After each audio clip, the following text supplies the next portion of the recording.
النهاردة هنتكلم عن حاجة لو قلتلك اسمها من 15 سنة كنت هتقولي انت بتخرفي، بس دلوقتي بقت ترند، بقت فلوس، بقت مستقبل. النهاردة بنتكلم عن البيتكوين. اهلا بكم متابعين راديو كاسيت، معكم علا سمير، برنامج شهرزاد مصرية.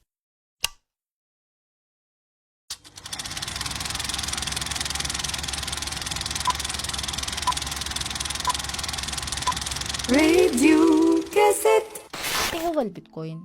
ببساطة عملة رقمية، يعني مفيش ورقة، مفيش عملة معدنية، مفيش بنك، فلوس على الانترنت. بس استنى، مش مجرد فلوس على النت، لا، دي عملة مبنية على تكنولوجيا اسمها البلوك تشين.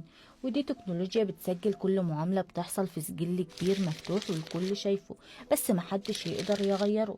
طيب مين اللي اخترعه؟ واحد اسمه ساتوشي.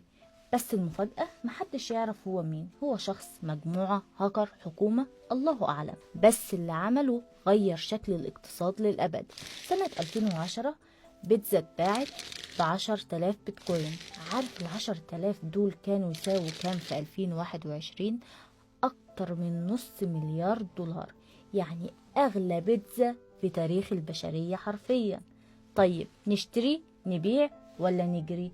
الناس اتقسمت. في ناس شايفة ان البيتكوين هو الذهب الجديد وبيحوشوا فيه، وفي ناس شايفة انه فقاعة وهينفجر في اي لحظة، وفي ناس مش فاهمين حاجة، وده عادي جدا. لا، من الاخر الموضوع مش سهل ومش لعبة. البيتكوين فيه فرصة بس فيه مخاطرة. لو هتدخل عالم العملات الرقمية لازم تكون فاهم، مش مندفع. ما تصدقش اي حد يقولك مكسب مضمون. مفيش حاجة اسمها كده. البيتكوين مش مجرد عملة رقمية، دي ثورة في طريقة تفكيرنا في الفلوس.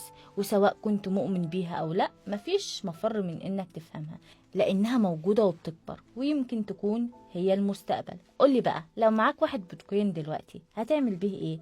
استثمر، اسافر، ولا اطلب بيتزا؟ كنت معاكم علا سمير، برنامج شهرزاد مصرية.